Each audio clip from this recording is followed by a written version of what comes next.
Welcome in Monday edition Oxford Exxon Podcast. Chase Parham, Neal, McCready, Clark, Florida studio for Neal back with you. Hope you had a wonderful fourth good week.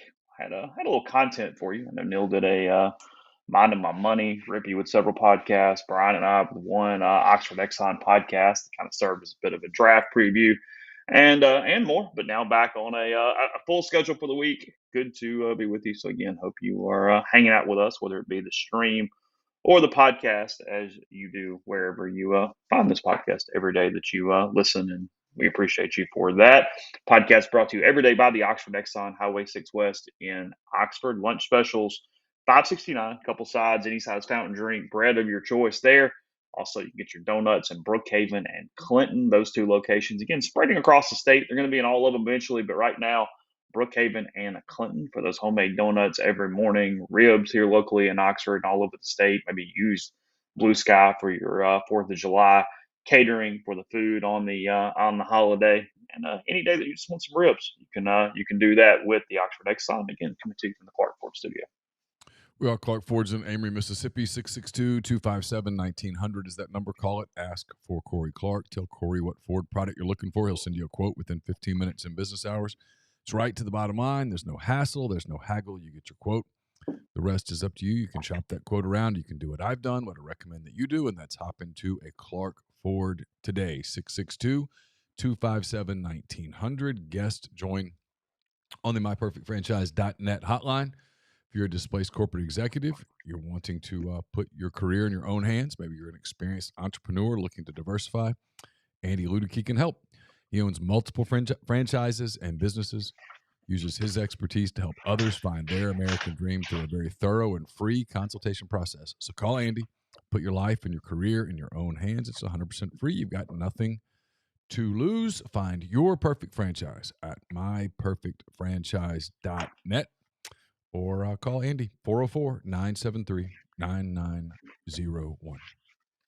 Neal, because of the lack of games, it's pretty much the only week that feels somewhat really off throughout the year. I mean, we take other days. We're not complaining. We're not digging ditches or anything like that. But do you have a restful? Do you have in your mind that, hey, this is when you come back, you're kick starting it. It's not going to stop for a while. I mean, do you have to almost kind of make yourself calm your mind a little bit? You mean in terms of like getting back to football and stuff? Yeah, I just mean like when you take the week off. When you take the week off, you go, "Hey, this is my chance to really stop and chill out." Yeah, and I didn't really have the week off.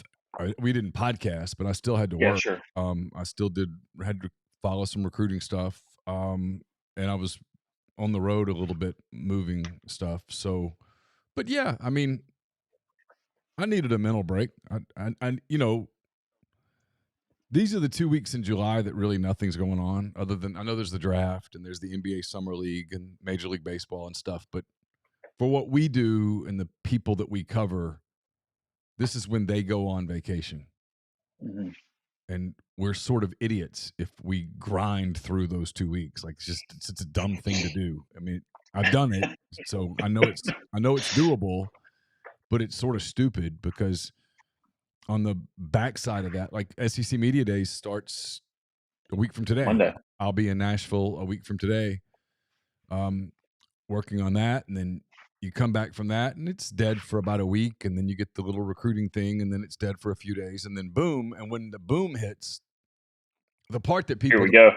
The part that people, and this again, not complaining at all. The part that people don't understand about what we do once football season starts is that there's just no off. There might be a little down, but there's nothing off.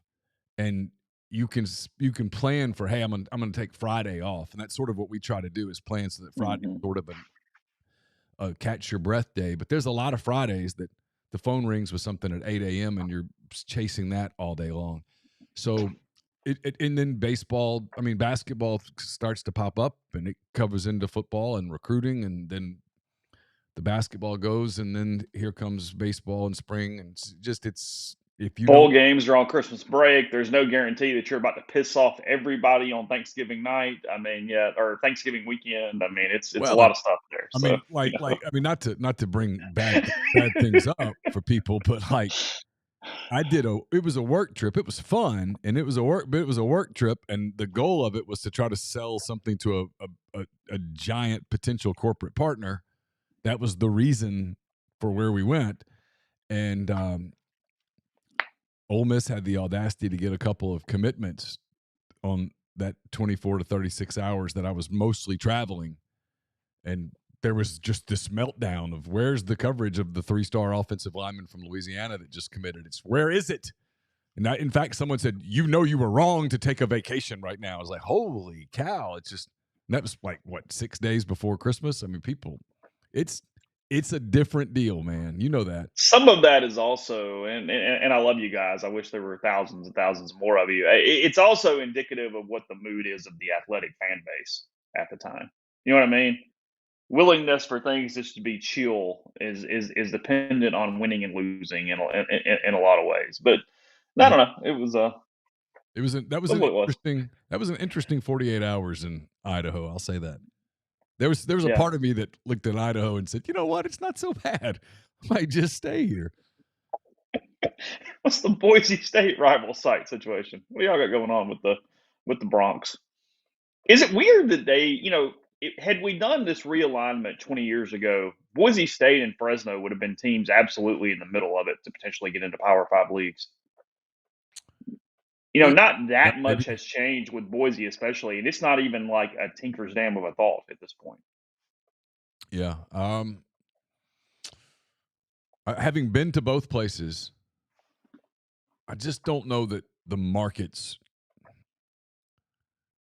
are big enough where they would have been really thought about as a Power 5. Fresno for sure. I guess there's a little bit of me that's a little surprised by Boise. In a way, like I said, this is podcast fodder. I'm not going, oh, wow, Boise needs to be in the Big 12. Right. Don't misunderstand me. But when I was thinking about eras and differences and whatnot, Boise's the one that sticks out. You go, BYU automatic, yes. Boise, not even a thought. And I get BYU's bigger. I mean, I understand. But yeah, I don't know enough about Boise State University. They would have to improve the football facility dramatically. They'd have to go to work at a place like Boise. But now it's easy to fly into. It's big. It's a big enough airport. I love the town. It's cool. It's a really cool place. I loved Boise. All jokes aside, I mean, I thought it was really, really cool.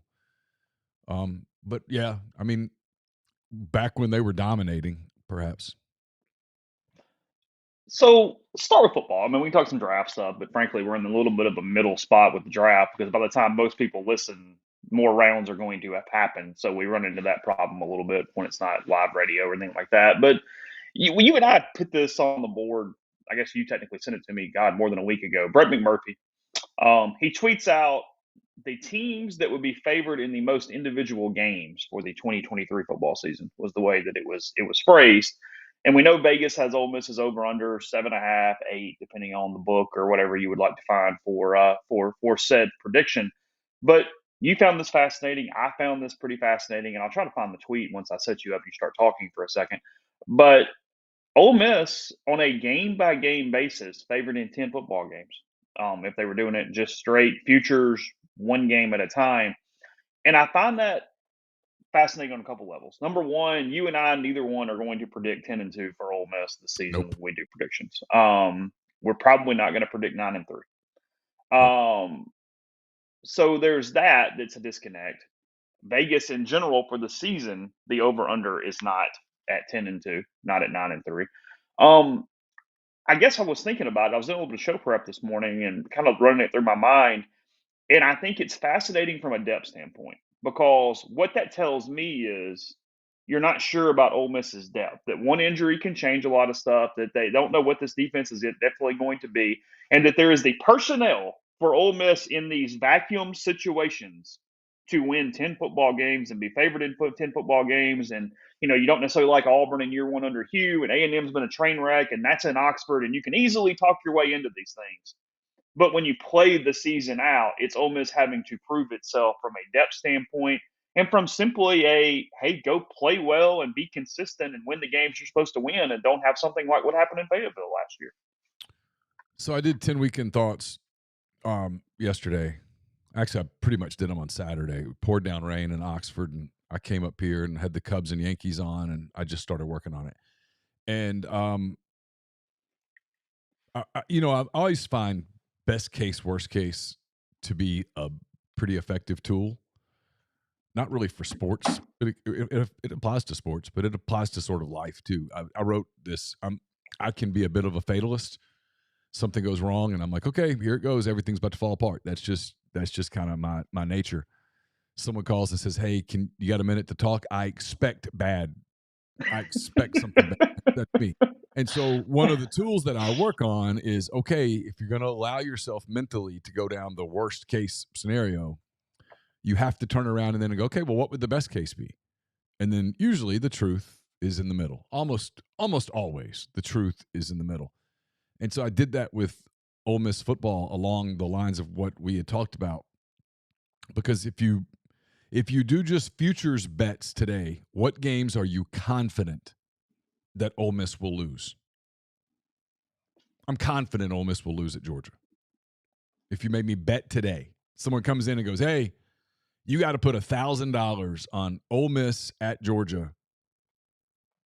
No betting line, just straight up. Who's going to win? I'm going to say Georgia.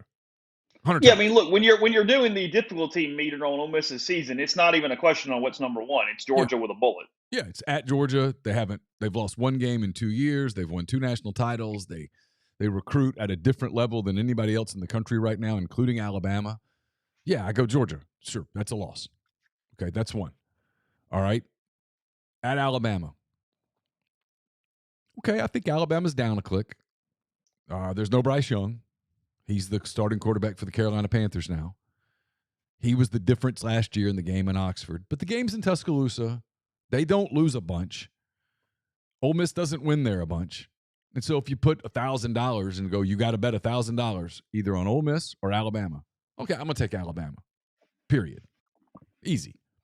After that, it gets complicated. The next one on the list for me would be LSU. I'm super high on LSU. If I'm wrong, I'm wrong. I'm sure I'll get 1,000 emails and people will tell me I'm an idiot. I think LSU's a national title contender. I'm not alone in that. A lot of other people think that too. So if you think LSU is a harder game than Alabama, don't you? Deep down, yeah. Yeah. Okay. Yeah. In fact, if you told me, hey, Ole Miss beats LSU or Alabama, which one do you think it is? I think I'd say, oh shit, they won in Tuscaloosa. Okay. That's what I think I'd say. I think LSU is going to be so much better on defense than people are giving them credit for. That I think I won't be surprised if LSU is a dominant team. So if you told me, hey, pick that game, I know I would. I'd pick LSU. After that, there's not another definite loss in my mind. Like Texas A&M, I think they're going to be good. I know they're talented. You know Jimbo's going to have that game circled because he and Lane and their stuff. It's in Oxford. Not sure what that does or doesn't mean. Ole Miss has won it the last couple of times. The game last year was really close, closer than people give it credit for. It was on the other day. I guess they had the Ole Miss Day on SEC Network. The takeover. And it was on. I was waiting for a summer league game to start, and I actually watched part of the second quarter of that game, and that game was really close. And sure, I could see A&M, but I don't know. I think I'd pick Ole Miss. I wrote this in 10 thoughts. I think Ole Miss is going to beat Arkansas, and I think Ole Miss will win at Auburn. But if you told me, if the football gods dropped in here and said, hey, nope, they lose at home to Arkansas, am I stunned? No, not even a little bit. If they say, hey, they lose at Auburn, am I stunned? No, Ole Miss doesn't particularly play well at Jordan-Hare. Hugh's going to have that game circled. KJ Jefferson's had his way for 2 straight years with Ole Miss. I mean, he's back for another season. There are some games, and then, if you told me they lost the Egg Bowl in Starkville, am I surprised? Maybe a little. I'm lower on state than a lot of people, but I wouldn't be just stunned.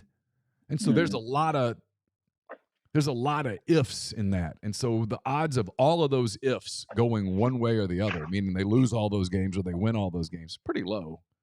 odds are Hey, they're going to win half of them. I compared it to cross sports with his analytical thing, what Ken Palm does, where Ken Palm puts a percentage on games, and you can look, and we'll do this during basketball season. We'll pull it up and run through Ole Miss's schedule and blah blah blah blah blah, and he does all the analytics, and he might have on an individual game standpoint a team going 12-6 in the SEC, but at the bottom on the overall projection, he's got them going 11 and whatever, 10 and whatever, and it's different. And it always gets pointed out as, hey, hold on a minute, that doesn't add up. And it's because, well, when you're the favorite, and yes, if you're looking at this one game in one spot in a vacuum, you are a 55% chance of winning this game, 58% chance of winning that game. Well, when you have like 9 of those, you're not going 9-0 in those. So there is some semblance of coming back to the medium because you're not winning every coin flip where you're just a little bit of a favorite. And that's kind of where Ole Miss is sitting heading into the season is that, yeah, I get that. I get how you make them a favorite in that game. But on a lot of these games we're talking about, they're 51 to 57% of a favorite in that. So it's how well, injuries, depth, coaching, frankly, stupid stuff that happens in college football. What's going on with the other team? Because, a lot of times in the SEC, a lot of this gets dictated by, hey, what other team is going through some train wreck situation when you happen to catch them? That happens all the time.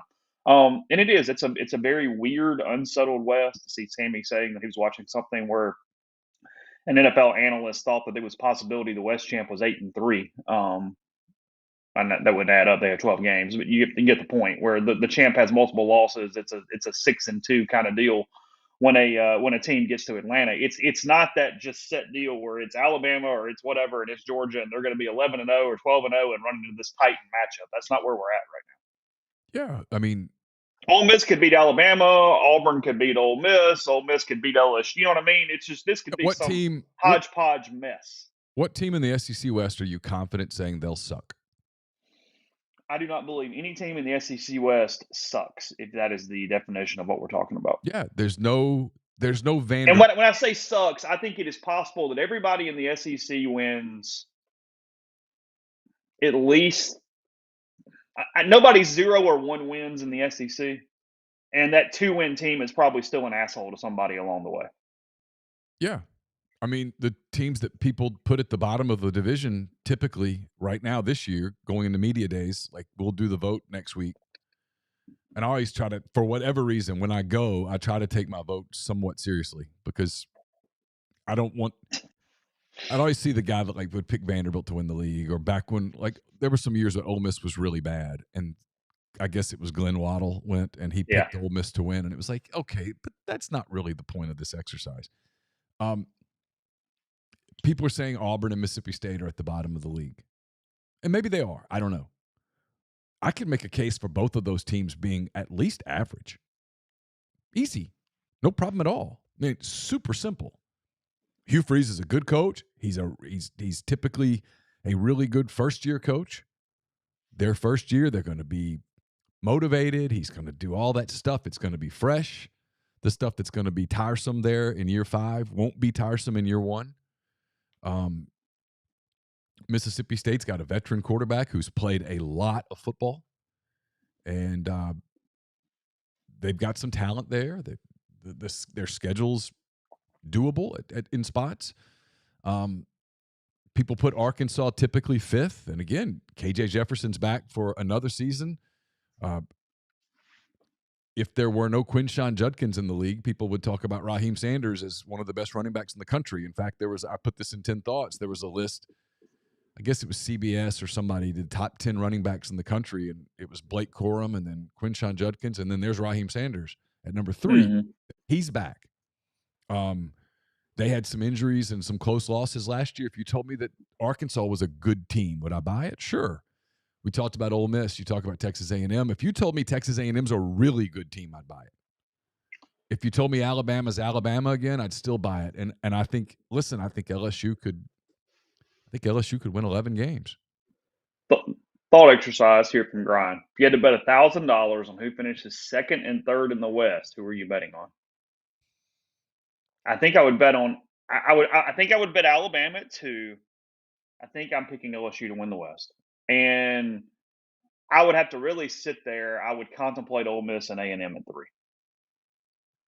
from a preseason betting standpoint of what I mean, I could get cute, but I think my mind would end up on A&M and Ole Miss and trying to decide who wins that game.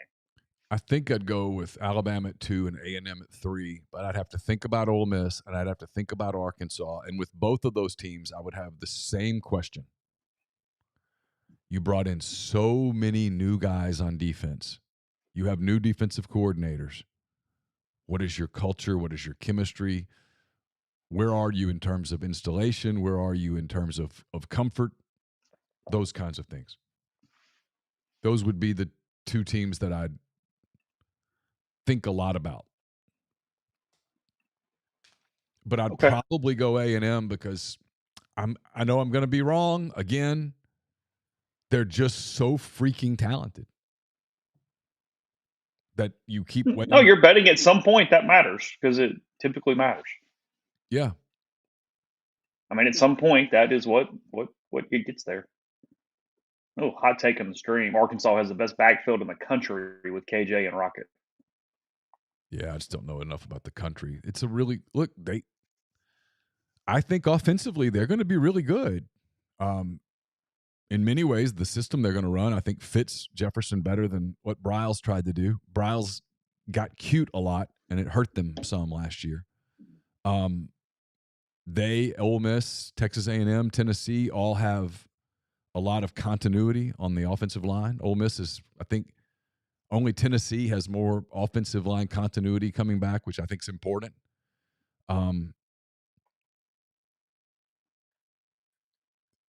Again, it's that the people that have Ole Miss winning 10 games, I think that's just fandom and pie in the sky stuff. It's hard for me to get them there, realistically. If they win 10 games, they're going to be awfully, awfully good because that's beating a bunch of teams that are capable of beating them. In the same way that I mean I mean if somebody goes, hey, 10, you go, God, everything went exactly right. And somebody goes 6, you go, okay, but nothing went right at all. I mean, yeah. I mean, I can, with nothing going right, I can get them to 5 and 7. I can get them there. Do I think Ole Miss is going 5 and 7? Absolutely not. But that's my point. Is if you're going to do that, well, then you do the best case. The best case is, I mean, the very best case is 11 and 1, and that is come on. But even if you do 11 and 1 and you do 5 and 7, the truth is in the middle. It's 8 and 4. And I'll say it again. I think if you offered Lane Kiffin today, hey, I'll guarantee you 8 and 4 right now, would he take it? That might be the thought exercise to a fan base. If you were offered 8 and 4, we're offering you 8 and 4 today. If you take it, it's locked in. If you don't, all bets are off. You might do better, might do worse.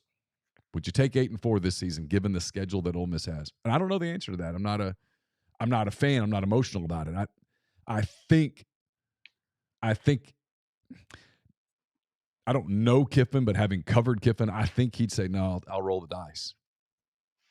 There are a lot of the fans, I suspect, would go, I'll take 8 and 4 because they can see how 6 and 6 could happen. They might want to know a game, but 8 and 4 sounds pretty comfy at the same time. So because here's the scenario that's not incredibly unrealistic where things get weird, right? You win your first 3, you go to Tuscaloosa and lose. No shame there.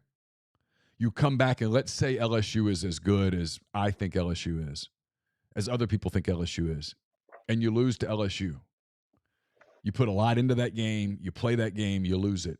Now you've played 5 straight weeks. You've played Alabama and LSU in back-to-back weeks, and here comes Arkansas.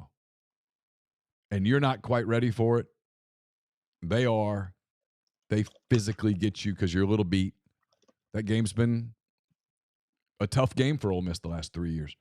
You lose to Arkansas. Now you're 3 and 3. You've lost 3 games in a row. You go into an open date. People are not in the best mood, and you know what's waiting. You got to go to Auburn.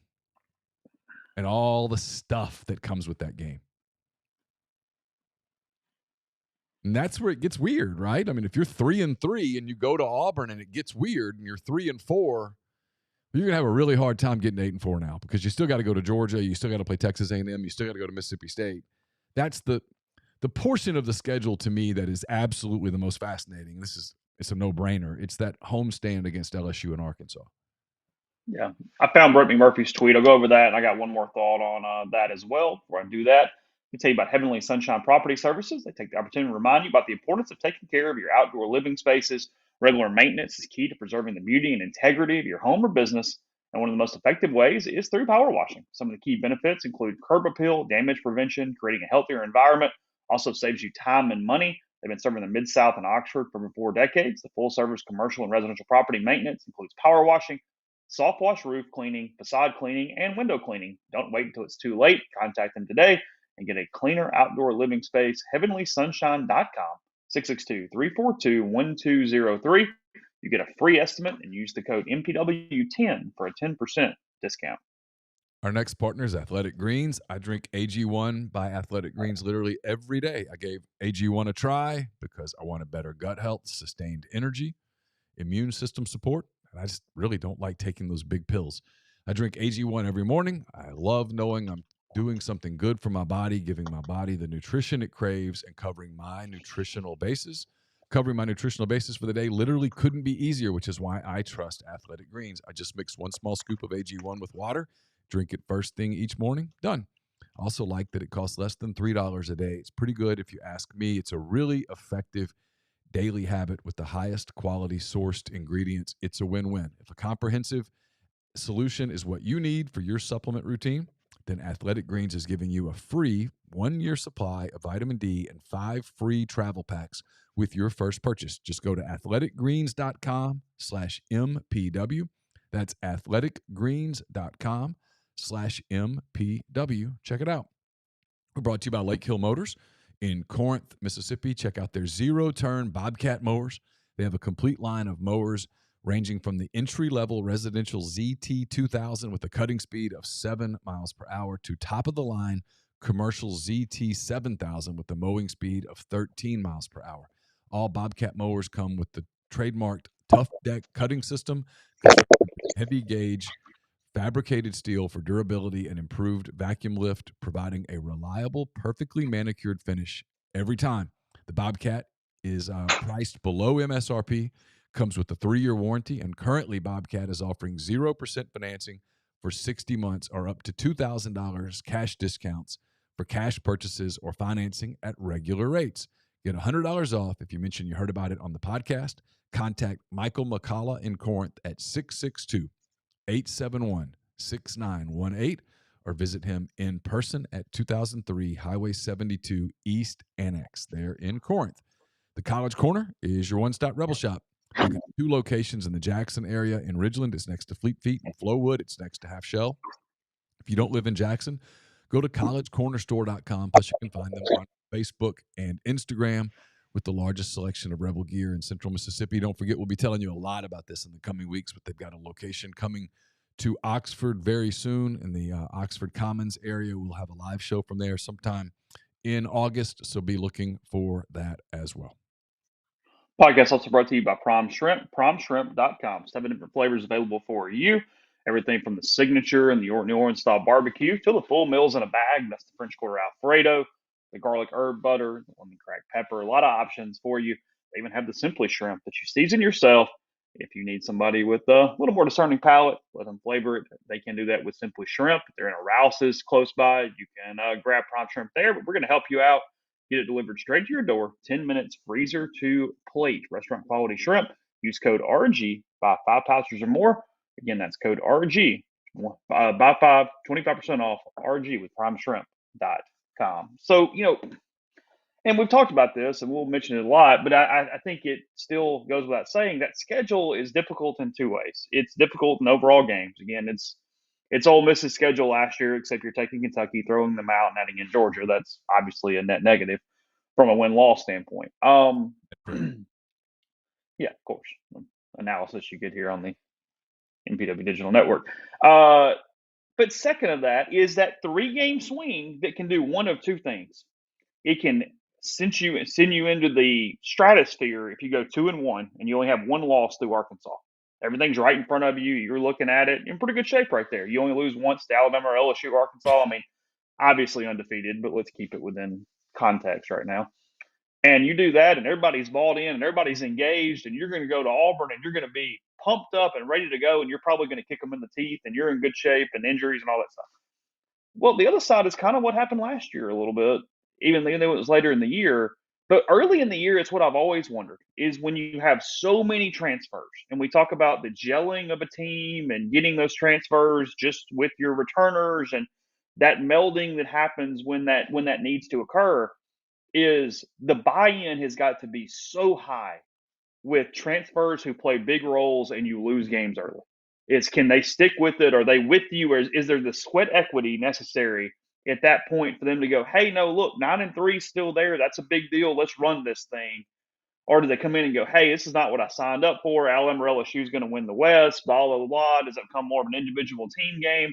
And this isn't just Ole Miss. I mean, we heard coaches around the country talk about this last year of keeping transfers engaged after losses, trying to do everything possible to acclimate transfers. Because, Lane really focused on at the beginning of last season of, group activities, bowling, all these different things to show, no, we're one team. We're not the returners and the transfers and two different things, and we've got to whatever. I mean, it's dumb in a way, but it's also the only. I mean, what other option do you have? It just kind of is what it is.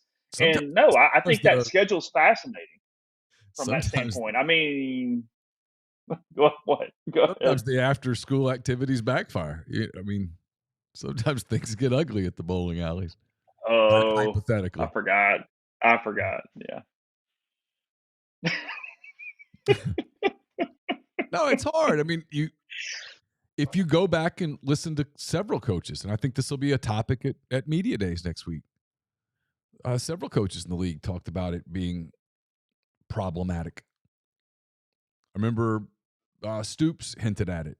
Sam Pittman hinted at it. Seems like there's somebody else that talked about it being challenging.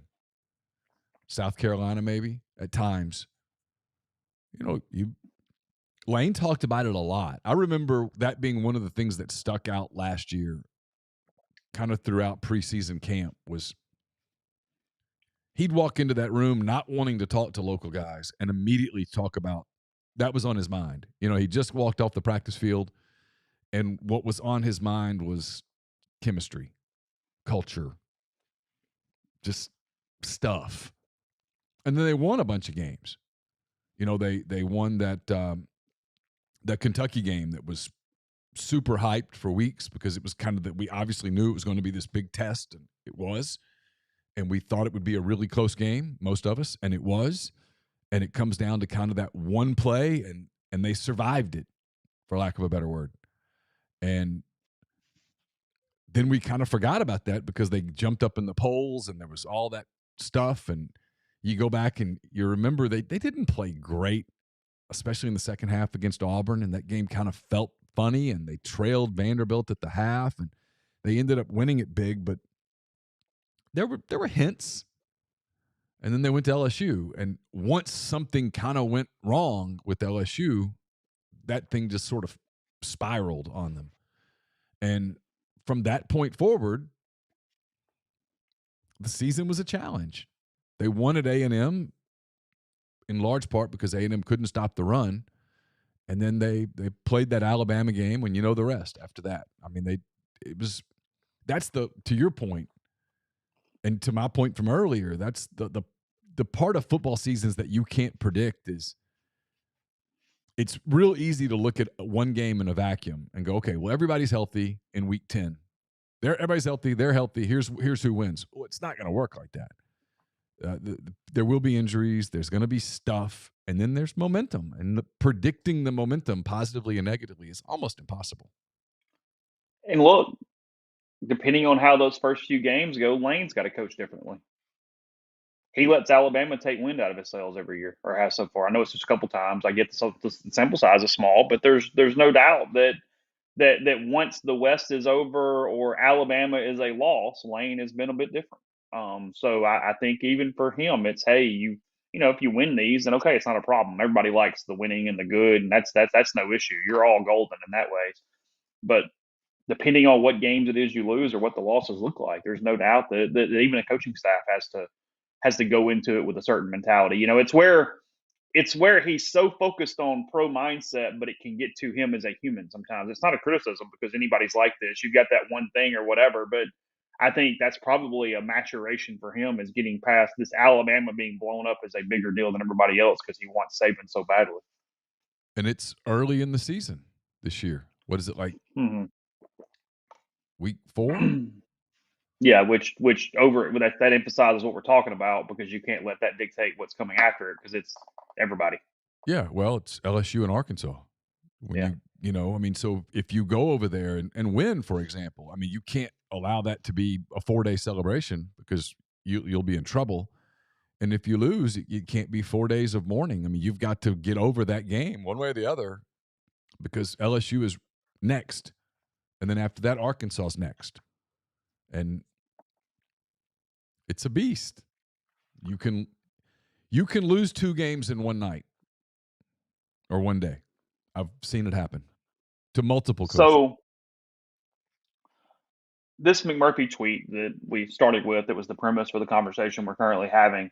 Number of games projected as a favorite in the 2023 season. 12 games. So every game, Georgia, Michigan, Alabama, Washington, Louisville. 12 games. It's interesting. That tells me something about their schedule. I have not pulled it up, but anyway, nonetheless, Louisville there, 12. 11, Clemson, Florida State. The reason that those two are that way is that Florida State and Clemson is projected as a pick 'em, as a future game. So Florida State, Clemson. 11 games. So 11-1 in a vacuum. Liberty, UNC, Ohio State, Oklahoma, South Alabama, Texas, Toledo, Tulane, Utah, Wisconsin. So they have the interesting part of that is they have Tulane favored against everyone but Ole Miss.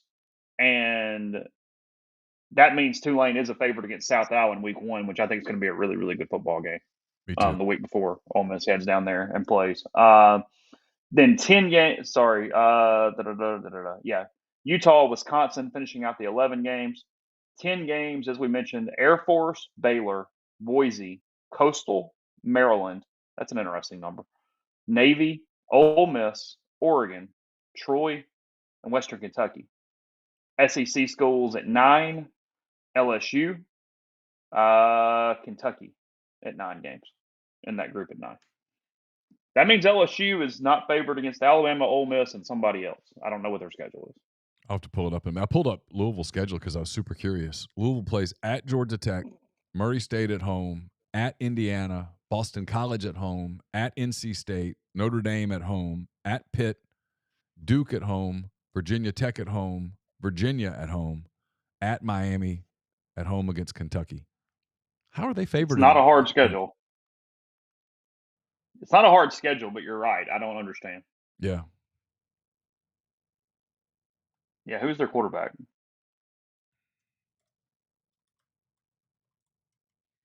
I don't know. I'm pulling up LSU now because I'm curious what the third underdog game for LSU is. Maybe Florida State? Their quarterback depth chart is Jack Plummer, Brock Dahman, Brady Allen, Pierce Clarkson, and Evan Conley. LSU schedule, they open against Florida State in Orlando. They get Grambling. Plummer is a transfer from Cal, by the way. Go ahead. Grambling at home, at Mississippi State, home against Arkansas, at Ole Miss, at Missouri, home against Auburn, home against Army, at Alabama, home against Florida, home against Georgia State, home against Texas A&M. So their 3 games, I suppose, are Florida State, at Ole Miss, at Alabama. Yeah. The thing is, and this is not, I mean, this is what makes it fun, is that, look, A&M trucked them last year. But when you look at it in a vacuum, that looks like LSU's kind of floor, too. You know what I mean? Yeah. And it's hard to get them a lot lower than that because you go, wow, something went really wrong because they lost every coin flip and it just went kind of psycho. And they played November with a hurt quarterback. Mm-hmm. And maybe he gets hurt again. Who knows? I mean,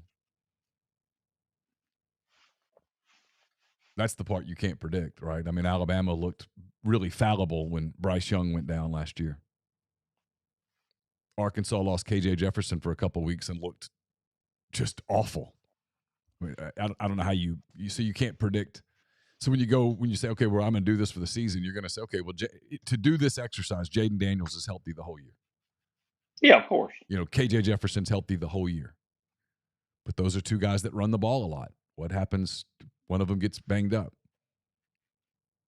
What do backup situations look like? That's, to me, one of the positives for – it's going to be a big talking point in Nashville, but one of the positives for Ole Miss is that,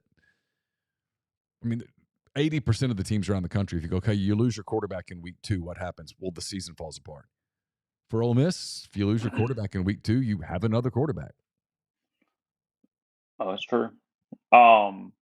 Somebody asking what the Big 12 schedule looks like for the new teams there. I picked out Houston just for the heck of it out of the 4 teams. I don't know why. Houston, they open actually with UTSA. That's an interesting game to open. Their Big 12 schedule is TCU at home, at Texas Tech, West Virginia at home, Texas at home, Kansas State on the road, Baylor on the road, Cincinnati at home, Oklahoma State at home, and UCF on the road. That is Houston's schedule. So, whatever there. I don't know. Speaking of, I just mentioned West Virginia.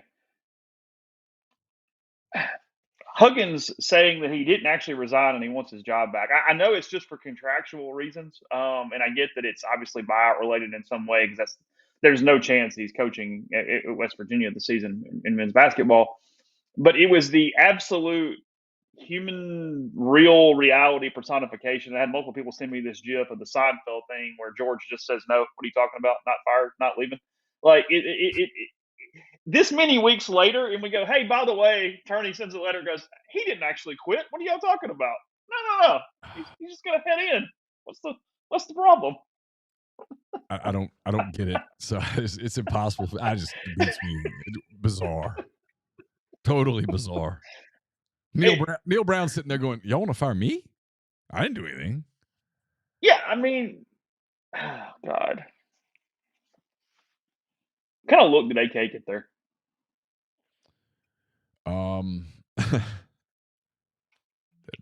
Stuff happened. All right, fair enough. Look, I can't speak for Andy here. Andy's got a I get it. Andy's got a really good gig. Do I think he would be interested in moving back up to a power conference? Sure. But it's got to be right because he's got a really good gig at UAB, and they love him.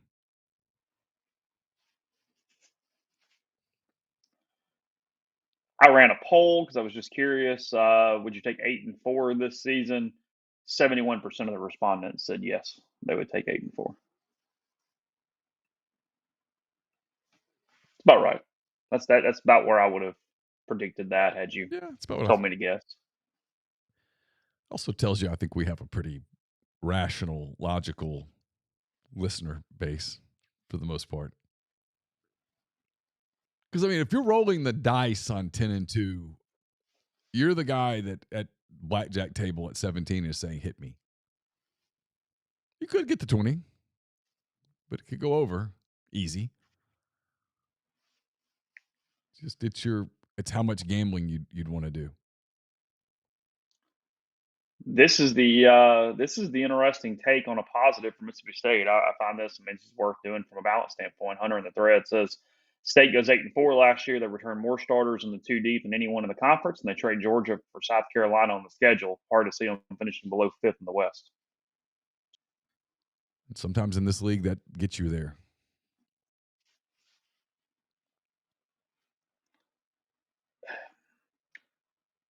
I don't know if it's returning starters per se, because I feel like returning starters is an outdated concept in a way. It's still very, very, very important. Don't get me wrong.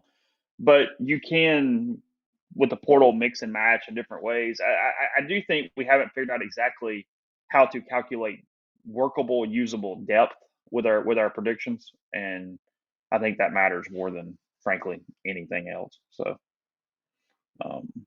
No, look, I don't like Will Rogers at the next level, but I mean, he clearly knows that system, and he's clearly a really good college quarterback.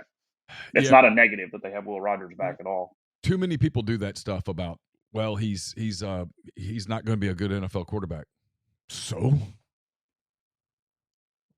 that doesn't mean anything to me. He doesn't have to be. That's not what you're asking him to do. You're not asking him to beat the Bengals and the Ravens. And Arnett is a complete question mark. I have no clue. Could be really good, could be really bad. I have no idea.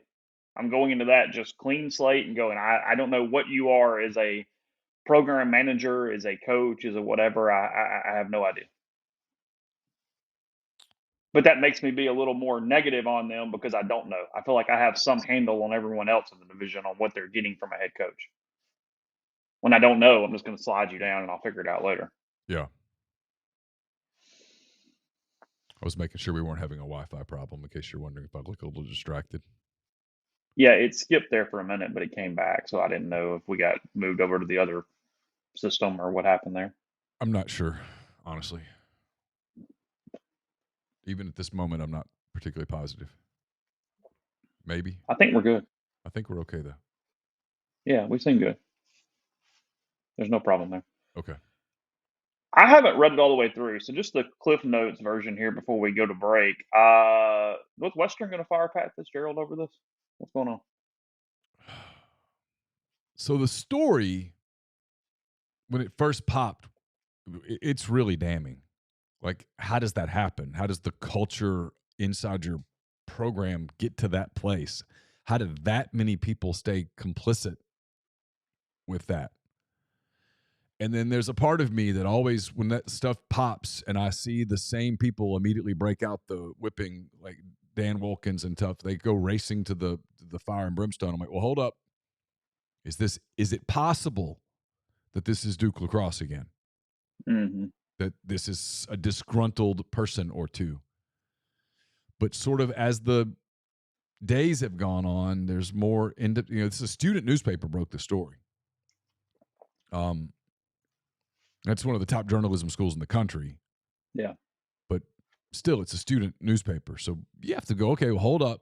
Let's wait. But now some people are kind of jumping in with, they've talked to anonymous former players who confirmed the running thing and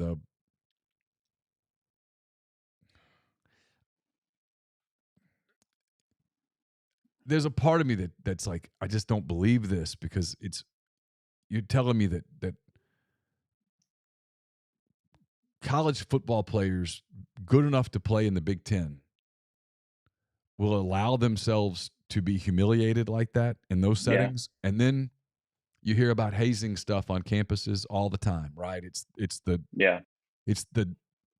you go over to you go, a football player is any different than the ridiculously terrible, heinous fraternity or whatever hazing that you would hear about. Sure. Yes. And so the answer to that is no. And it happens.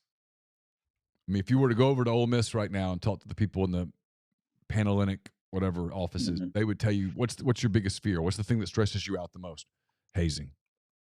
Something terribly wrong with hazing. We want hazing. If we could eliminate hazing, we'd sleep a lot better at night. Yeah, sure. So if that happened, you have to get back into, okay, what did Pat Fitzgerald know? What should he have known? What did he do about it? What should he have done about it? And the odds are, as of today, I think I'd be a little surprised if he coaches another game. There's not a lot of proof that he knew it. There's also a lot of proof that he should have known it, is what appears to be kind of where they are. And they were trying to grade that. I thought it was interesting that the president or the AD or whomever came out and almost kind of backed off his negative stance on Fitzgerald here in the last 24 hours or whatever it was, but it still is hard to believe that he comes out of this unscathed as reports continue to mount. Yeah, well, I mean, if it's true that during practices he would basically call out a freshman for a mistake, and there was a indicator that he used with older players, hey, he needs to be run. And the obsession with like the players being naked for this. Yeah, It's just that's the part. That's the part that lends me pause, is because I think about if I were in those shoes, right? I think once you told me, all jokes aside here for a minute, I think once you told me, hey, we're going to punish you, all right, that happens. You got to be naked for said punishment. I think I'm out. I think I'm like, no. You know what? I saw Cole Kubelik say this on Twitter. Cole pointed out that he was a center in college. He played at Auburn, and he's like, that's where I would have just gone. Nope, I'm out. I'll let the chips fall. Right, it'll yeah, sort itself sure. out. But I'm not. No, that's out. And it will sort itself out because I'm going to get back here by everyone. So yeah, go ahead, feel free. But Yeah, so I just once have I to. open up, that's it. Yeah, no. I just have to believe. There's a part of me that thinks I don't. I just am kind of waiting a little bit more. Let it a little bit more get investigated and stuff, because Yeah, I do find it difficult to believe that in the moment, if it's true, if the allegations are true and that this is widespread and that this is common, I do find it somewhat difficult to believe that many players went along with something like that, as degrading and humiliating and sexually exploitive as it would be if it's all true. yeah. No, I completely agree with you. Hopefully, there's something there where that was not the case, and if so, then yeah, let punishment be what it is. Podcast brought to you in part by G&M Pharmacy, 662-236-2222. They deliver locally in the Oxford area, and they offer medicine, free prescriptions the same day each month, and take care of you. One trip at the pharmacy, one delivery, and everything you need when you need it with G&M. They also they also are in Holly Springs with Tyson Drugs, whether it be Oxford or Holly Springs. Tyson Drugs, G&M. Again, that's 662-236-2222. We're brought to you by Comer Heating and Air, Southern Air Conditioning and Heating. I got to tell you guys about Comer. Over the 4th, that time frame, had to go to Nashville, moving my daughter there. I got back. The upstairs unit was not working again. We've had some issues with it. We're having some difficult time diagnosing it. This was on a Sunday.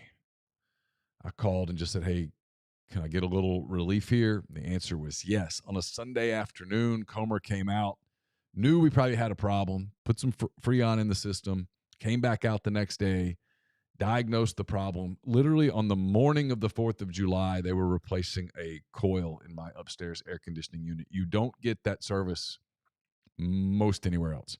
You do get it at Comer and at Southern.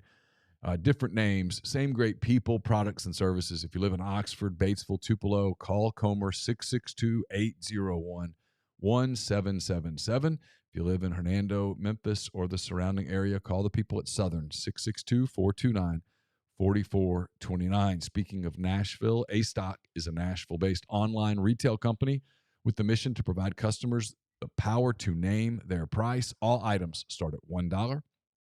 That's right. Every item starts at just $1, no matter what the retail value may be. Shop now at astock.bid. That's ASTOCK.BID. Or download their app. Name your price on thousands of items from big name retailers. A-Stock has multiple locations around Nashville as well as Memphis, some in Indiana, and more coming soon that offer local pickups, so don't miss out. Game Changer patches are the only 2-patch system available in the market. Stop hangovers before they start. The warm-up patch used before or while you drink. The overtime patch used after you've been drinking to recover while you sleep. If you're going to the beach, that kind of thing, make sure you take some Game Changer patches with you. The all-natural ingredients will keep you in the game and ready for your next play. GameChangerPatch.com. Promo code RebelGrove20 at checkout. RebelGrove20 at checkout for 20% off your purchase. Best socks you'll ever put on your feet are Dead Soxy socks. They've got the no-show socks, which are about my favorite this time of year. They also have traditional socks, all colors and styles. They have the NIL brand as well. Lots at Dead Soxy. It's deadsoxy.com, DEADSOXY.com. Promo code Rebel Grove at checkout for 25% off your purchase.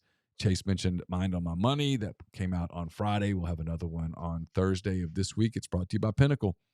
Pinnacle based in Jackson, Mississippi. They've got clients in more than 20 states.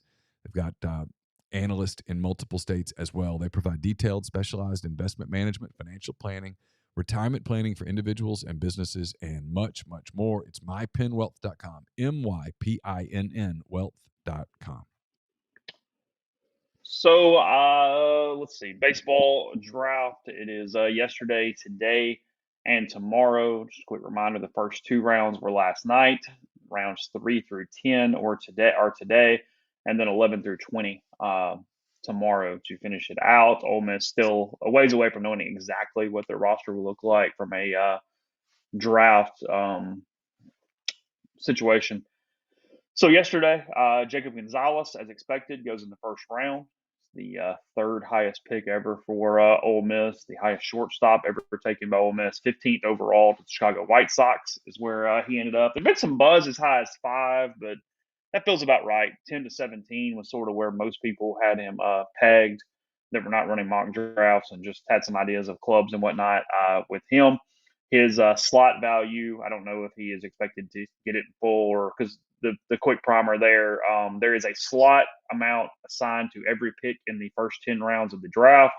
A club can go over or under that number, but if they exceed their total budget for those 10 rounds, they have to pay a penalty. They also could lose a draft pick if they go way over the thing. That's kind of the base of how that works.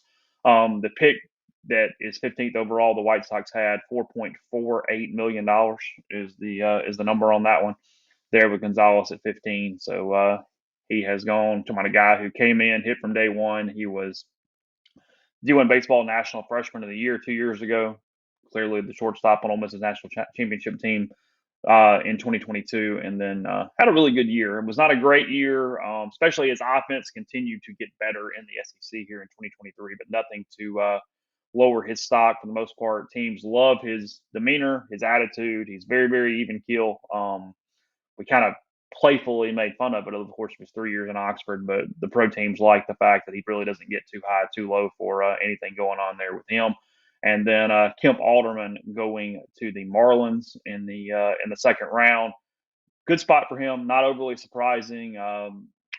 The executive DJ Slivix with the Marlins. He's the guy who was big into taking Nick Fortes a few years ago from Ole Miss. Somebody who can just hit. They turned Fortes into a catcher, but they're just looking for the bat head. They're trying to figure it out. Alderman's going to catch a little bit. They're going to see if he can do that at the next level. They're going to put him in the corner outfield spots. And at the end of the day, they drafted him because they want him to hit the baseball. That is the bottom line there. Keith Law with the really interesting thing, or Colin McDaniel, I think so it was, with the really interesting thing, and maybe it's Keith, I don't remember, in Alderman's scouting report early in the week, and said when he ran all the ratios and the metrics and everything, and he has a formula for future possibilities, on a 20/80 scale, it spit out 85 on Kemp's power, which clearly is not even possible, and it's kind of a math joke there, but it shows you just how the major leagues saw his potential from a power standpoint. He had a lot of 115 plus exit velocities when he was at Ole Miss during his junior season. He had the highest exit velocity and the farthest hit baseball during the Major League Baseball draft combine a couple weeks ago. So the Marlins taking Kemp to hit and hit for a long time there in the National League. That's the answer to that. Yeah, it's the exit below. Mm-hmm. That's why they drafted him. They'll figure it out. Really strong kid who hits. And frankly, his plate discipline has gotten much better over the last 2 years. He's turned into a really complete hitter. Yeah. He's good. At the big league level, if you hit it 95 miles per hour or more, it's going to fall. And if you don't, it won't. So yeah, and he can hit it out of any park anywhere, but it's just his ability to make really hard, consistent contact. They'll figure out positioning. Or they won't, and he'll be a DH. Yeah. If you can hit, they're not going to cut you because you don't play a position. Yeah, I mean, the truth is, like in their meetings, they're going to sit around and go, well, we could try him in left. Sure. We can try him at first. Sure. He's caught before. Okay. Can he hit? Yeah. Because if he can really hit, it won't matter. Yeah, the other paragraph of his report from ESPN was that if he hits 250, he's an all-star. Yeah. I can see that. So. And that was, I was happy for Jacob yesterday. It was about right. There was top 5 buzz at some points in the draft process, but there was also a sense Yeah, that he could be a guy who could fall, and he didn't really fall. He kind of went where people thought he would go, and that's life-changing money from an opportunity standpoint. And there's more people in the bigs warming to the idea of him being a shortstop. it took a team to know or believe he could stick it short because he was going to fall otherwise. I mean, you had to have teams believing to go right there that he could stick. Um, he went right around. I thought, was it the Cubs who took Matt Shaw? Thought that was an Yeah, interesting pick. yeah. I thought that was a little odd. Middle infielder from Maryland there, It but makes no sense. yeah, it I mean, he's a good player, and I mean, talk about a guy that's got pop. I mean, he's got real pop. I mean, he hit a ball against Northwestern or Purdue or Iowa or somebody, 550 feet. I mean, he's got great plate discipline. He doesn't strike out, but he's going to have to play second base because he doesn't have a pro arm. He can't play third. He's not a shortstop. Well, they have a second baseman on a long-term deal. They have a shortstop on the first year of a 7-year deal. And then maybe they took him in the first round. Maybe they look at Dansby Swanson and think, hey, he's going to end up moving to third, and they're going to move Horner to short and put Shaw at second. Or maybe they're like, by the time Shaw's ready, we'll figure it out. I don't know. It just didn't make a ton of sense. But a lot of the stuff the Cubs do doesn't make a ton of sense. Almost to the book, Ole Miss's 2 pitcher signees went where we kind of thought, where we were predicted there. Josh Noth, he goes to the Brewers in a comp A round pick, somewhere 33, something like that. I don't know the exact number off the top of my head. He was rising up boards. There was some buzz for him late in the first round. He just misses technically the first round, but whatever, same difference. A lot of money there, $2.5 million, I think, for Noth. He was always going to go. That's the thing. He and Xander Muth, neither one enrolled in summer school, and if you enroll, it doesn't guarantee you're going to stay. But if you don't enroll, it's a pretty damn good clue you're not planning on going to college at that point. Noth goes there. I mean, he was the big arm. I mean, we're talking about a guy who doesn't walk anybody, throws a ton of strikes. He's up in the high 90s with his fastball. I know it's New York high school baseball, which is not good at all, but I mean, he struck out like 75% of the players he faced or something. Like, it was just a goofy number there in his high school season. And then Muth, 1-2 maybe something like that on his pick in the 60s. But he's going to get a little more than that. I think his number was somewhere 1.5, 1.6. The Pirates can oversign there, probably can make that happen. They take him in the competitive balance picks there later in the day. So both those guys are gone. Attention turns to Cooper Pratt today, the Magnolia Heights shortstop from Oxford. He has a number around $2 million. He's a Boris client. Those guys typically don't come off their numbers very much. They pretty much stick to those. I've been asked a lot this morning, is Ole Miss in the clear? And now, look, it's a good sign he hasn't gone yet because the Braves have been all over him. They had several picks where they could have taken him yesterday and didn't do that. They took other guys. There's not a lot of teams that like Pratt at that number. So you're talking about a smaller quantity, but now it just takes one. There doesn't have to be a consensus when it comes to major league teams. But no, you're not out of the woods yet because while $2 million is a lot of money, it's not a crazy amount of money for somebody to go over slot if they really want a guy who they think can stick in the middle infield. So not yet. I mean, as today goes, I mean, 100% you get through today, then you're good. But I wouldn't go ahead and start penciling him in right now. I think there's still a possibility somebody could reach, could oversign there and grab him in the third, fourth round, something like that, and still pay him the amount of money that he needs. The other thing you don't ever know, right, is a guy says, hey, my number's 2. And then a major league team puts 1.8 million in front of them and goes, okay. And they still have to say no. Yeah. You're saying no, and you're saying no for 3 years. Yeah. And at some point, somebody in the room goes, if we're I get it, but if we're smart with that money, that's game changing. And they're offering to pay for your college. So if you were to suffer an injury, your college is paid for. mm-hmm.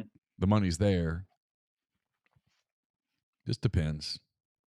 Now, college baseball has improved dramatically over the years to the point that playing college baseball is no longer at all in any shape, form, or fashion viewed as a detriment. No, it's a positive, frankly, at this point. So, it's especially for position players.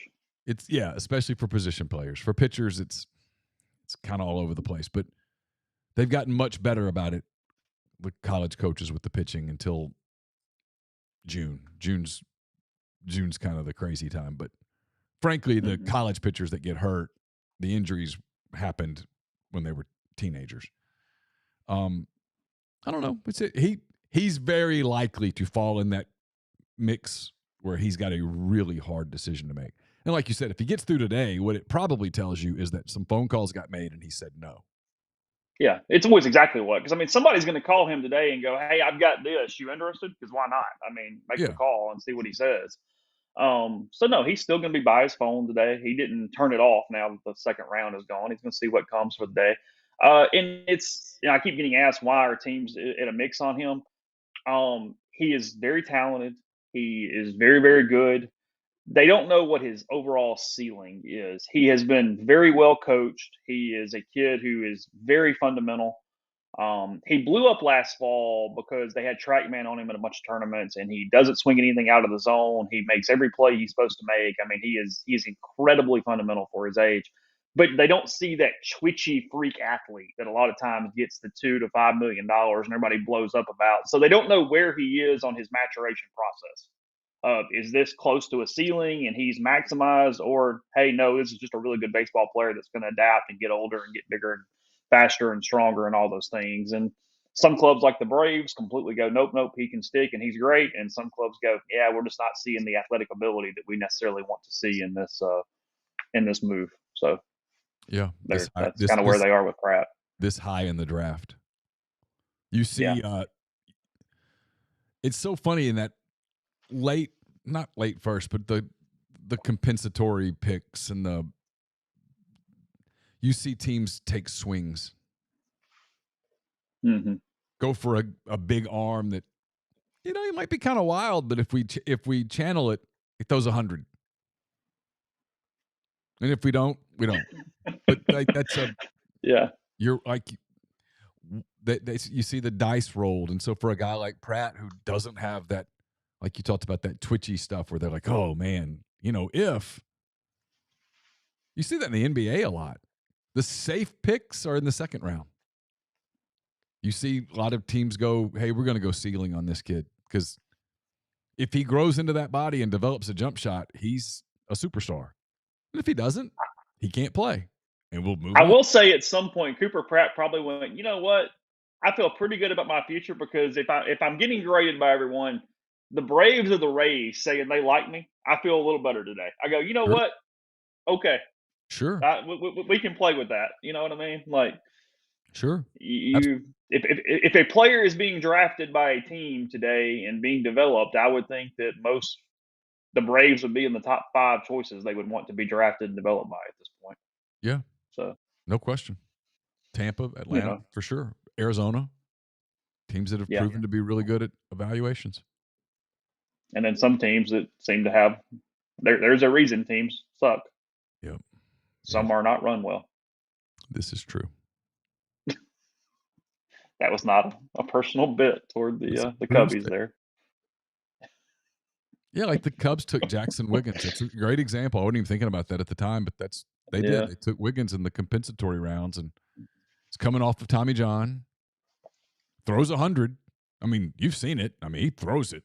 My God, he's got an electric arm, but he's never been able to channel it, never been able to put innings together. And maybe they view him as a reliever. I don't know. Felt like a reach.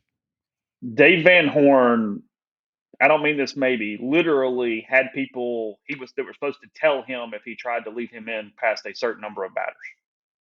They knew that length was not going to be something for Jackson Wiggins that was going to end in success.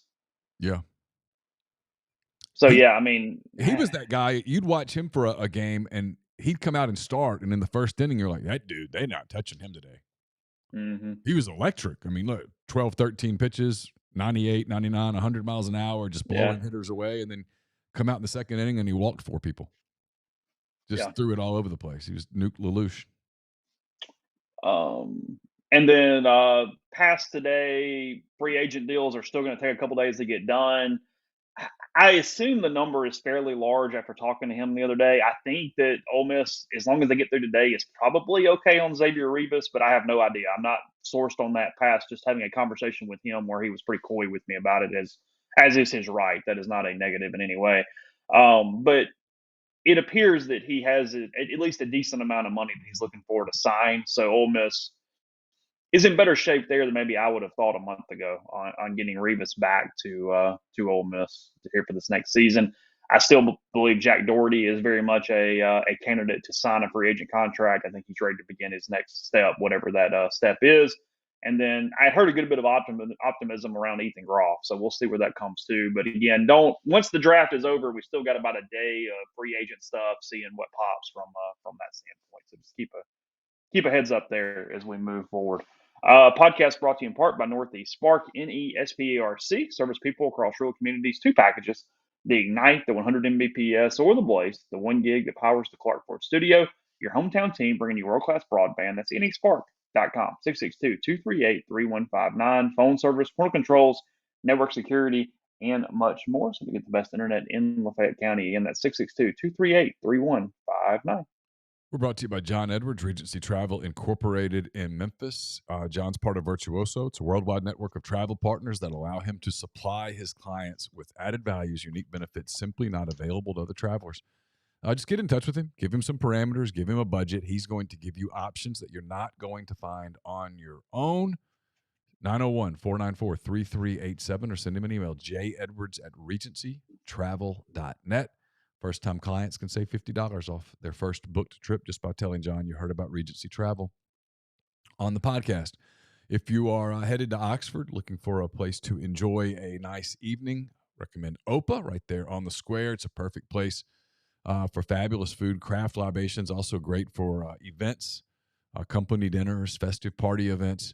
They can accommodate up to 200 guests at OPA. To learn more for getting some catering or booking information, contact Jeannie 601-421-7147.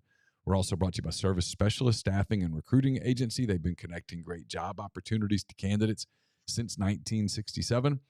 If you're on the job hunt, whether you're seeking an entry-level position or you're a seasoned professional, they have opportunities across the board: engineering, IT, dentistry, accounting, law, manufacturing, human resources, you name it, they can help you, whether you're entry-level or advanced.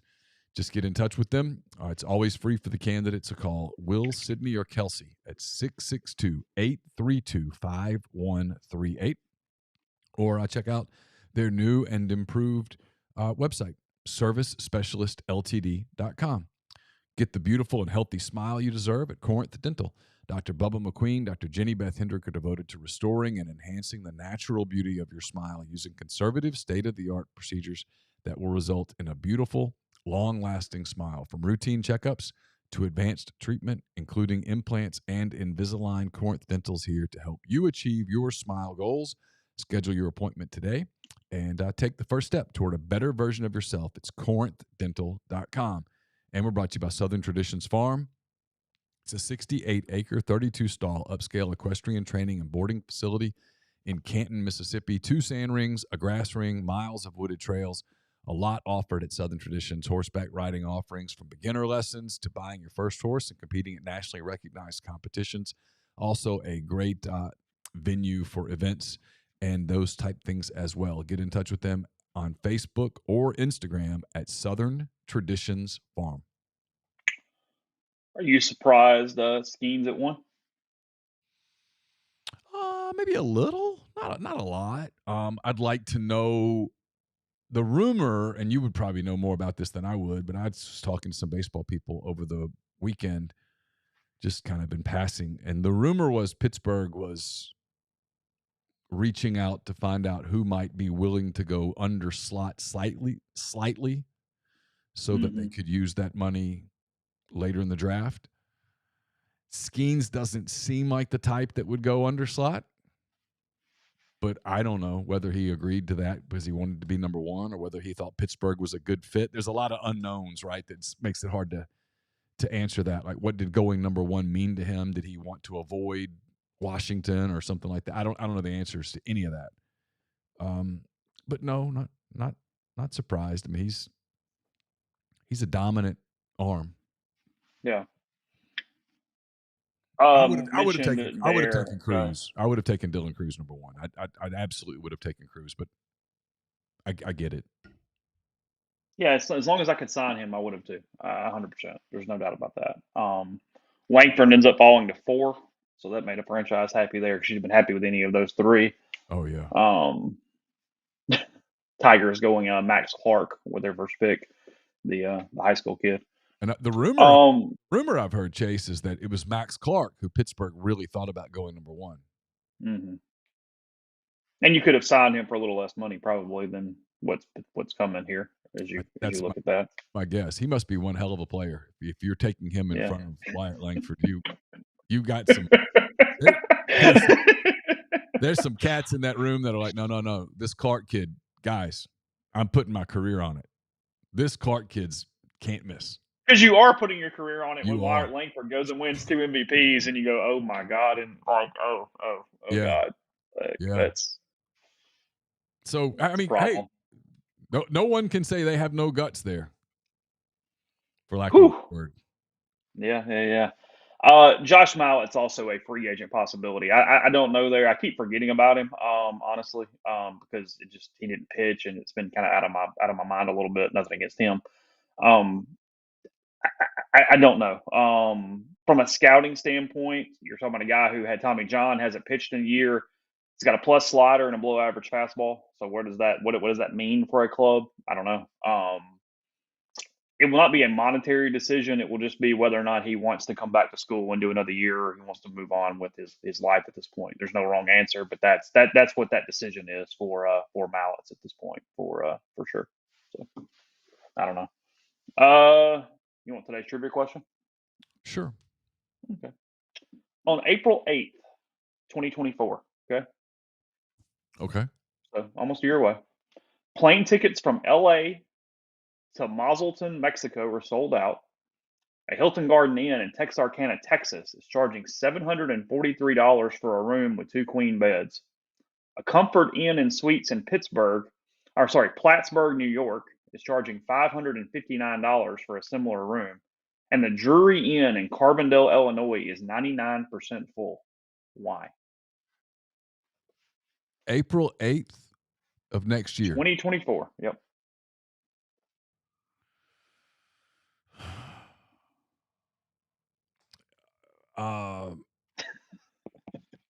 Something to do with the election? That's a good guess. It's the wrong answer, but it is a good guess. The answer is that it is the next time there is a solar eclipse. Oh. And those are all the areas that you would be able to see the solar eclipse from on April 8th, 2024. Wow. $700 for a Hampton Inn with a couple queens somewhere in nowhere, Texas, to see a solar eclipse. I remember the last eclipse and stuff, and everybody got all. It was in 2017, right? Yeah, something like that. I wonder if I'm the problem, because those just don't do a lot for me. Like I'm with you. I'm not even sure I would be like, I would do it because, but I'm not even sure I'd be that motivated to like get up and walk outside. Like, okay, sure, it's fine. I mean, it gets dark for a minute. Maybe I'm Eeyore. I don't know. I just like go. I'm kind of with you. I mean, I'm gonna fly all the way to someplace in Mexico, spend thousands of dollars so I can see it get dark for 2 minutes. Yeah, the gas stations will be selling the eclipse glasses in the places where you'll be able to see it. All that stuff's going. I'm with you. I mean, I feel like I'm being a jerk there, but come on. And then what happens if it's a rainy day? Where it's less magnificent or whatever that happens. Yeah. Yeah. I don't know. Good for those people. Hey, look, if that makes you jolly, all power to you. Oh, sure. I mean, whatever. It's all good. And then figuring out where you're going. Like, here are all the places where it's, a possibility or whatever. No, we're going to pick this place, not instead of here, where you're really traveling and flying and doing the whole deal. I bet Carbondale has one hell of like a Applebee's or something. I bet it's awesome. Where is it when you went to in Fresno? Was it at Chili's? It was at Chili's. That was quite an adventure. Just down the street a little bit. It's one of Houston Nutt's last gasp. It was his last W. It was a big day for Houston. They got the Flame Bar and Grill on East Walnut. In Carbondale? In Carbondale. The Underground Public House looks kind of cool. It's a gastro pub. It's on 717 South University Avenue. Quattro's Deep Pan Pizza. Yeah, lots of stuff, and it's gonna be a big time in Carbondale. Is it? Yeah, Harbaugh's Cafe. I wonder if they're related to the Harbaughs. Yeah, as Anthony says, this is the home of Southern Illinois. Yeah. We're not all that far from Carbondale from here. Yeah. Mm-hmm. Good for them. Well, courtesy of their geography, it's going to be a big day, big week for them when the eclipse comes. It's going to be a big tourist opportunity there for the home of the Salukis. How far is Carbondale from Springfield, Illinois? Carbondale. I've always wanted to go to Lincoln's tomb. Really? Yeah, I really have. Seriously. 2 hours and 50 minutes, 168 miles. Oh. You could do that easily. Yeah. Head on up there. See Eclipse and Lincoln's tomb all at the same time. You have no interest in going to Lincoln's tomb? No, I do. I like stuff like that. Yeah. I want to hit more presidential libraries. That's my dork thing. Is I'd like to see a lot more presidential libraries. Yeah. I always pass through Little Rock and the Clinton one's there, and I've heard it's awesome. It's really good. Yeah. It's worth it. Yeah. I'd like to do it. One of these days I'm just going to stop and do it. Yeah, it was a very primary purpose of my last trip to Little Rock was almost kind of going for that in a way. Yeah. It was good. So we'll find stuff throughout the week. Again, guys, a little dead around here right now. That's okay. Media day starting Monday, so coaches will say dumb things and they'll filibuster and we'll make fun of them and all that stuff starting on Monday. So just trying to get to that point. Neal will be there for the festivities. But until then, rebelgrove.com again. Weldon and I are going to do an NBA Summer League podcast. We'll make it an extra. We both have been watching a lot of Summer League. I'm doing a show with Josh Hendrickson this week as well. We'll talk about some current events. I've got a couple of things in my mind that I want to get his common sense thoughts on. So we'll have a lot of stuff for you. And then next week we'll have a lot of stuff. So plenty of stuff going on the BW Digital Network as the week goes on. Take care. We'll talk to you again very soon.